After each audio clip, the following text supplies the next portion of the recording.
and I'm driving to the courthouse. I don't know if this will work, but I think every morning when I go to the courthouse or when I remember and I'm not on a phone call, I'm going to get on live. I probably should actually take a little bit of time and think about what I'm going to talk about, but since I just got a individual that called for a DUI this morning, I figured, well, I'm pretty knowledgeable about DUI, so let's talk about DUI this morning. Everybody who's ever had a drink, who's ever taken medication, has the possibility of being charged with DUI, right? Because a DUI is not that you're drunk driving, which is sort of the misnomer. It could be that you're on medication that affects you. It could even be over-the-counter medication, as crazy as that sounds. You can get a DUI on a bicycle. You can get a DUI on a golf cart. I've never had DUI on a horse. I don't think you can get that. I don't know. I don't know the answer to that one. I'm just going through my mind to the crazy headlines that I see sometimes. But DUI is all about your normal faculties being impaired. Your ability to walk, talk, see, hear, and act in emergencies. So DUI for many years was my main focal practice. So when I first started out, I'm sure I made some mistakes and I didn't see things that maybe I should have saw. I had a lot of motions. I was always a big motion guy, so I followed a bunch of technical motions to suppress the stop, motions to suppress the exercises, motions to suppress the breath test. And won a lot of those, but I lost some too. And when I lost those, I kept hearing things about training and exercise based on my training. Every officer is based on his training. I don't know about you, but I was trained in physics in college, but I don't remember physics. So if you don't do something all the time, it's like a sport. If you don't get reps in football, you don't remember the plays. You need reps. So obviously the more you do, the better you get. So I decided, the first thing that I decided was, and you gotta laugh at this, is I decided to get the DUI manual. And this was going back, I don't even know what year this was, 2006, 7. I bought the manual. That manual was certified and it came with a ribbon. And I don't even know who I bought it from. I guess it was NHTSA, right? National Highway Safety. That book cost me $800. And on my first case after buying that book, sorry, I got to concentrate more on traffic than my talking. First time I used that book in a courtroom in a motion to suppress, I was stopped. And I was like, what's going on? And the judge said, Mr. Foley, you're going to be entering that book in evidence? And I'm thinking, not for $800, I'm not. And then shortly after, a rule came out. I don't remember exactly. There's a case that said that I couldn't strictly use the book, which was odd because I always thought that you could use anything to impeach or cross-examine a witness, specifically a police officer. So I said, the book's not enough. I can read a book, but I need to know more. I need to know exactly how they're trained. So as part of the National College of DUI Defense, I joined that. Great organization, great people, smart people. Every summer they have a summer session at Harvard University. I've done that several years. Didn't do it during COVID. I don't know if the next one's coming up this year. I'll probably go because think I've gone 2 or 3 years now without going. Anyway, I met a gentleman that works in Atlanta who's a DUI instructor. He used to work in Georgia as a police officer, was the head of the DUI units there, and after he left, he taught, cadets in the academy, et cetera, et cetera. He had a course, and that course was, the basic standard field sobriety exercises, SFSTs. So I took that course. I said, okay, and part of taking that course is going through the exercises and having what's referred to as a wet lab. A wet lab is where we bring in volunteers and they're administered alcohol. Everything is measured to the T. It's measured, and then they are given, each person is given different amounts. And the goal is so we can see people that are under the limit, over the limit, and they have an Intoxilyzer 8000 so they can test. Great thing about that is it really gives you a hands-on effect. Me as a person who was learning at that time, right, who's learning how to do the SFSTs, it allowed me to see how the eyes worked, right, a horizontal gaze and nystagmus.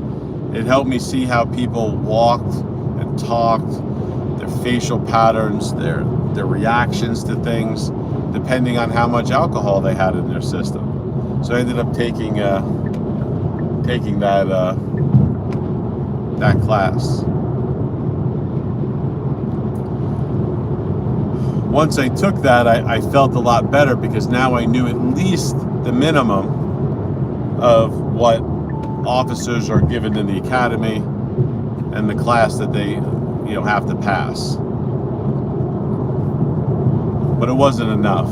I still had officers that were saying, well, I've taken the A-RIDE class. So I went and took the A-RIDE class.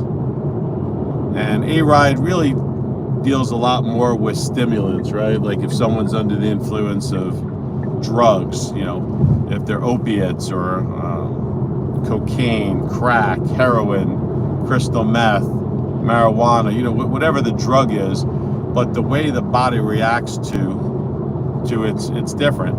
And the signs when you're doing horizontal gaze and nystagmus and vertical nystagmus are different. And again, it's one of those things that officers are taught is that the eyes don't lie. And they really don't. You see things because when you hear police officers say on the stand, the involuntary jerking of the eyes, when you're at a 45-degree angle and you keep it there for approximately 4 to 6 seconds, right, you will see the eye literally go like this. And I should probably pull something from the videos that I have from when I teach, because you can see it now. Can someone have a nystagmus that's not under the influence of drugs or alcohol? Absolutely. Is it common? It's not common, but it happens.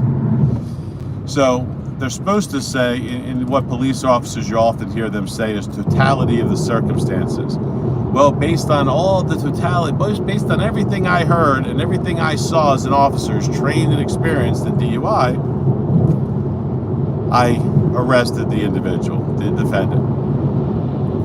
So the first thing that you start with DUI is the officer's initial observations. Why is an officer even looking at you, right? You're in a car, you're speeding, you're going too slow, you failed to stop at a red light, you changed lanes without signaling, you affected other vehicles in motion. So the first part of training, right, for police officers in DUI is the vehicle in motion. It's what's going on around. Why is this officer who's driving? They make believe I'm an officer right now and I'm driving on 95. Well, why would I pull someone over? Well, if I could reverse my camera right now, I would show you that, well, the Mercedes is coming very close to the line and now he's correcting and now he's moving back over. And if I watch him, everyone's allowed to kind of weave within the lane, but when you start weaving over the lanes, don't use a signal and you change lanes, or you affect other traffic, right? That's probable cause to make a stop, right? Because maybe the person's distracted, maybe they're fatigued, maybe they're under the influence of drugs or alcohol, maybe they're suffering from a medical condition, maybe they need assistance. And I'm not advocating for police, I'm just telling you how they're trained so you know why they're stopping you, right? Usually the easiest thing to attack in a DUI is the stop of the vehicle, right? Because if an officer goes, I don't know, he just seemed like he was out of place. He's got a gut instinct, and gut instincts don't validate traffic stops. So they have to see a civil infraction, or they have to see a crime being committed. But usually it starts with a civil infraction: speeding, going too slow, weaving, whatever it may be, right? Once they do that, now the second part, that I want to call it the second part of vehicle in motion. It's not taught this way in the academy, but now you're looking at, once you activate your overhead lights, how is the individual coming to a stop? Are they pulling over in the middle of traffic? Are they pulling over in a safe area? Are they jamming on their brakes? Are they accelerating away from you? How is the stop being performed? Once you activate your overhead lights, and sometimes siren, the individual is supposed to pull over. I grew up in New York. In New York, they teach you pull to the right safely, wait for cars, put your turn signal on and do that. I've always done that. They don't really talk about that in Florida. It's weird on driving tests, but I see people pulled over on the left side of I-95, and I would never do that. If I'm pulled over by a police officer, even if I'm in the left lane, and I had an officer, I got pulled over once, and he said, why didn't you pull over to the left? I go, I don't know what you're talking about, officer. I pulled over to a safe spot, one that's safe for myself and one that's safe for you. And I was taught to pull over to the right side onto the shoulder. And if there's not a shoulder, I might go slow on that until I can find a parking lot or a thing, and I would go very, very slow so the officer would know that. I've had clients do the same thing, and officers say, well, they failed to come to a stop, they drove a mile. Depending on your speed, right? If you get pulled 95 and you're doing 75, it might take you a mile to get out of traffic and move over to the right. So you can kind of dispel that negative. But anyway, you generally want to pull over to the right, safe spot, as quickly as possible. You don't want to delay your response to the officer, because part of your response is one of the observations that the officer can make, and say, well, he delayed in pulling over. Now they pulled you over, right? Next thing to do is the interaction, the personal interaction. So the officer pulls you over, stops. First thing that you should do is roll down your window. Just makes it easier for everyone. Now, officers want you to do that. Do you have to do that legally? No. You only have to roll down your window sufficient to be able to speak to them, hand them your license, registration, insurance. So when you hear those TikTok guys and that are saying, oh, you don't have to do that, they're correct. But I probably roll my window down half. Again, this is your preference, folks, but you don't have to roll. You only have to roll it down sufficient that you can hear them and they can hear you. Obviously, if you have dark tinted windows or illegally tinted windows, you're going to want to roll those things down. So anyway, so now the cop comes over, and they're referred to as divided attention. The officer is going to introduce himself, usually, hey, I'm from Broward Sheriff's Office, Palm Beach Sheriff's Office, etc., Martin County, St. Lucie, wherever he's from, wherever he gets stopped.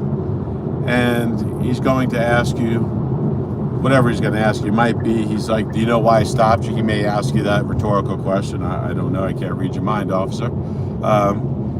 Because once you say, oh, I think I might have been going too fast. Well, now it just validated a stop, and he can write that in his report that upon pulling you over, he asked you, do you know why you're being stopped? And you said, yeah, I'm sorry, I was going too fast. So you just made an admission, and that allowed him to validate the stop.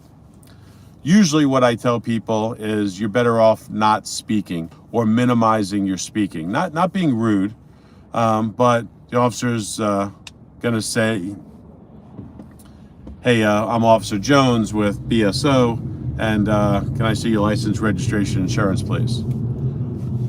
Obviously, you have a seatbelt on. Normally, I would say, officer, do you mind if I have to take my seatbelt off? My wallet's in my back pocket, or my wallet's in the center console, that kind of thing.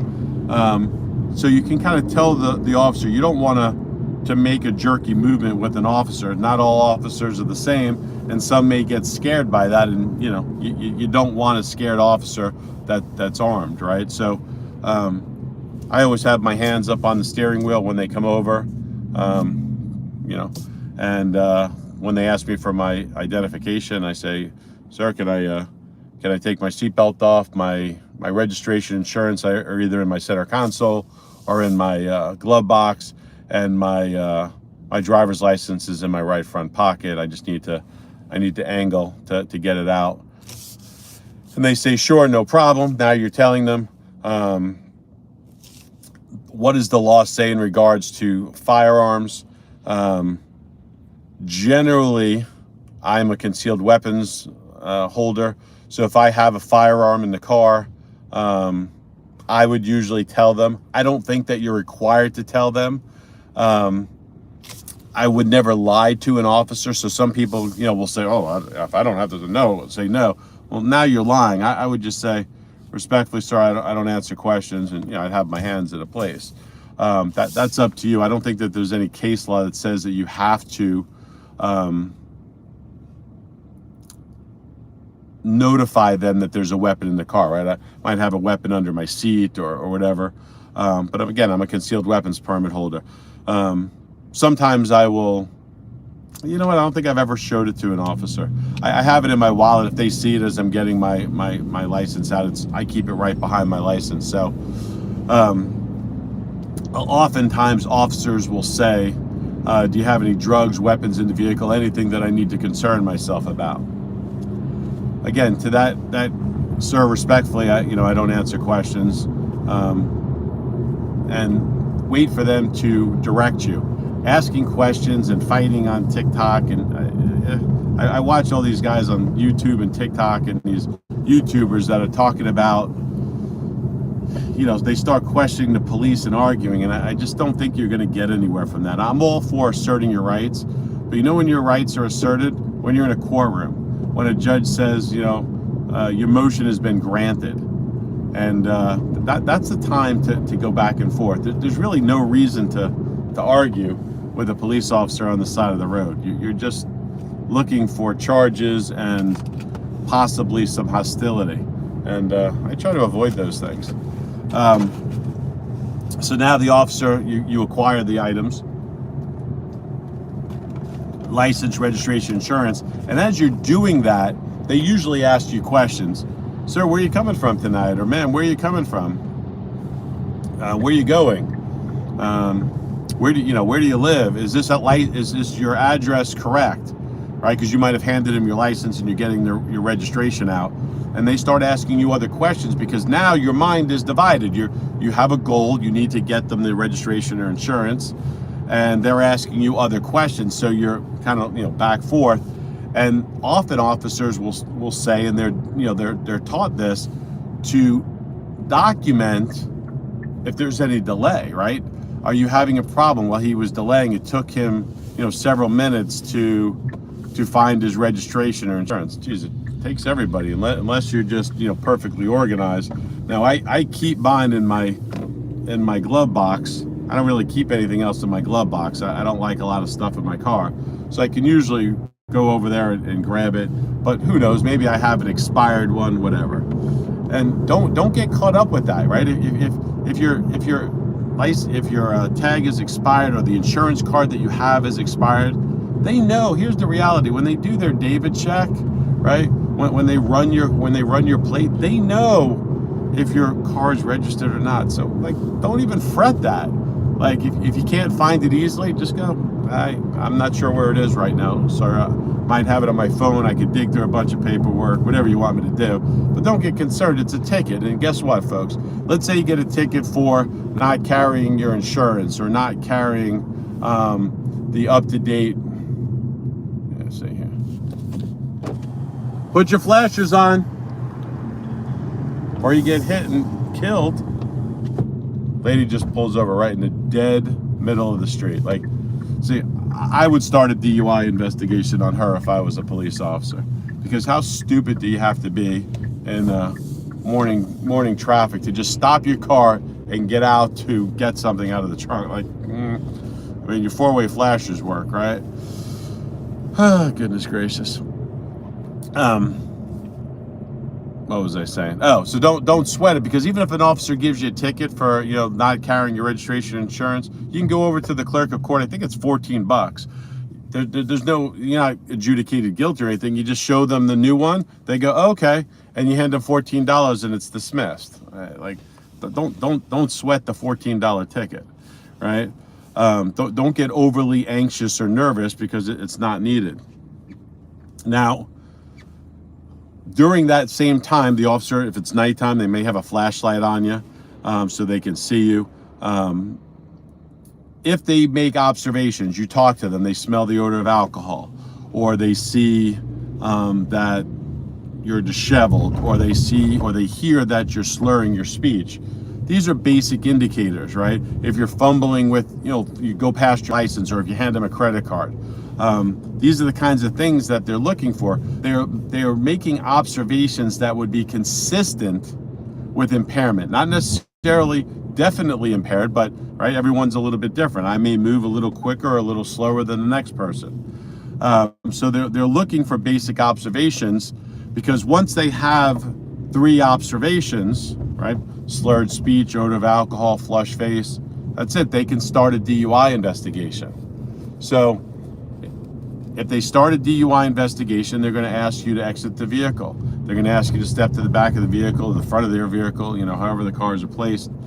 And you have to exit. As you're exiting, they're going to be observing you. Did you need to use your vehicle for support? Did you need to use the door as you exited? Did you forget to turn your take your seatbelt off? Did you turn the ignition off? First thing they always do, I forgot to mention this, is when you first pull over, when you're stopped by a police officer, you should put your car in park. To me, it's kind of a Captain Obvious thing, but I guess I could stop and have my foot on the brake. I mean, but the best thing to do is put your foot on the brake and put the car in park. I don't ever turn my car off. An officer may ask you to do that. You can say no. That might aggravate him, but the reality is that you have no duty to do that. But more than likely, they would only do that if they already saw, like, your driving pattern was, highly consistent with.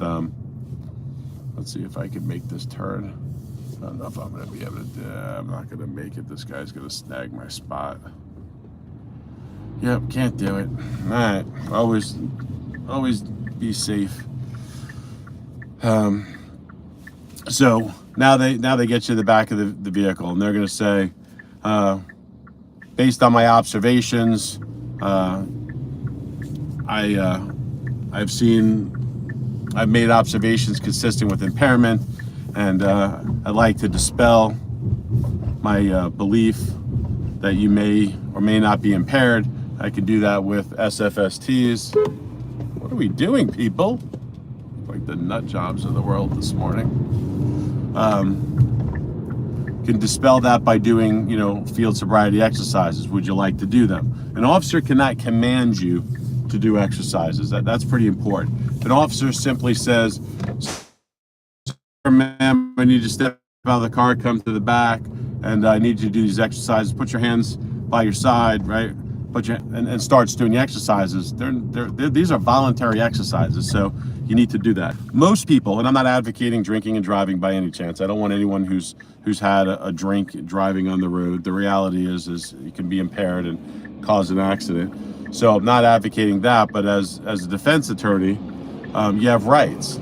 and it's their duty to prove your guilt, not for you to prove your innocence. So if they ask you to do exercises, it's your right to not do them. Some people are not. I was standing next to a prosecutor yesterday in court. It's the funniest thing. And we're just standing there, and she just fell over. And I kind of looked at her, and I was like, "Are you drunk?" And she's like, "No, I'm just clumsy. I've always been that way." She goes, "It happened to me in a trial like a couple weeks ago." And I just laughed. And she's like, I said, "Good thing I'm not an officer, because I'd say that you weren't able to maintain your balance." So anyway, in regards to exercises, your choice if you're going to do them. If you do, my recommendation, most defense attorneys' recommendations, is probably don't do the exercises. But again, it's your choice. If you do the exercises, they're going to start with the HGN. That's the eye test. They're going to check your eyes. Nothing you can do. Can't practice the HGN, right? It's involuntary muscle control, and it really does give some insight of whether or not you're impaired. It is very hard to see sometimes. There might be someone that just had a couple of drinks, but it is extremely difficult. I've done several wet labs, and I struggle with it. And I think I'm a regular person. So I think if I'm struggling with it, I think a lot of officers are going to struggle with it. So I think that there's always an argument on HGN. Good thing about that is, unless they are DRE, they're listed as a drug recognition expert.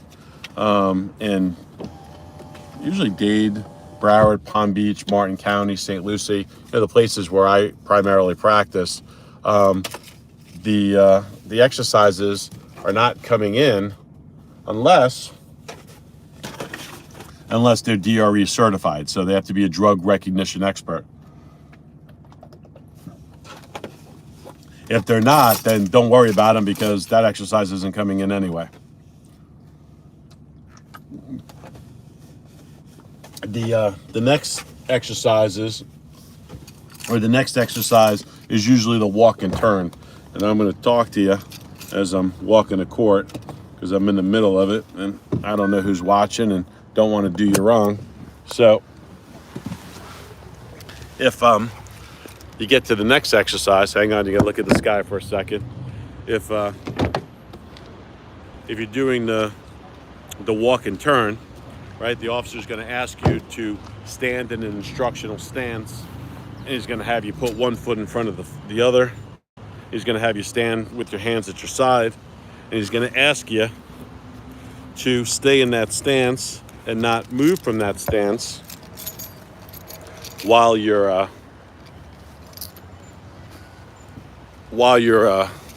listening to him. And he's going to ask you to stay in that stance. That's part of the instructions. Now, sometimes the officers fail to say, "Hey, don't start until I've finished. Please wait in this stance until I've explained all the instructions. Do you understand?" And part of the instructions at the academy are all about saying, "Do you understand? Do you understand? Do you understand?" Literally almost every other sentence that an officer says when he's telling you or explaining an exercise to you is, "Do you understand?" So I'd like you to put your hands by your side. I'd like you to place your right foot in front of your left foot. Do you understand? Yes. Okay, I'm going to explain the instructions at this point. I do not want you to start until I tell you to start. Do you understand? Yes. And the individual now knows not to do it, because often, and I point that out all the time, officer go, "Well, he didn't stay in the instructional stance." And I'm like, "Buddy, you didn't tell him." Now, I don't really waste my time telling it to the officer. I do it through cross-examination. And then I go, "You were trained on that." And if I have an officer and I'm taking a depo, because usually I take a depo, or I've already done a motion, so I know exactly how they're trained. So I walk through these little steps with them. So now they're going to explain to you that they're going to have you walk a series of 9 steps, heel to toe. First step is 1, 2. When you get to 9, you're going to make a turn. Your last foot that landed, you're going to make a series of small steps with your opposite foot, and you're going to turn around, do 9 steps, and then you're done. I want you to count out loud as you're walking, and they give you these instructions. Again, it's all about the instructions, right? Everyone's taught the same way, but we all remember things differently, right? So NHTSA has a plan. It's through the whole country, right? These exercises are the same in Florida as they are in New York, as they are in California.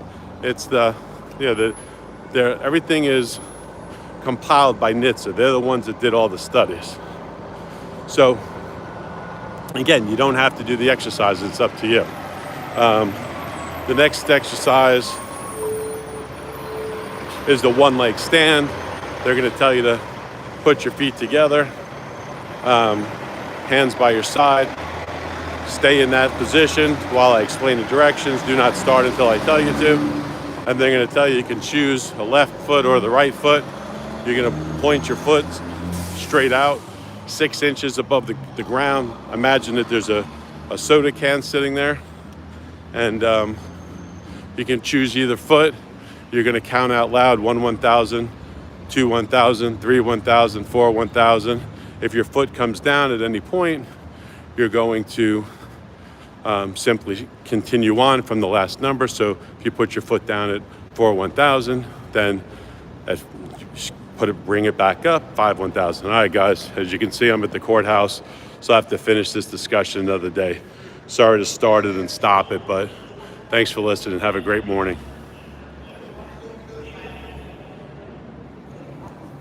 Let's see if I can...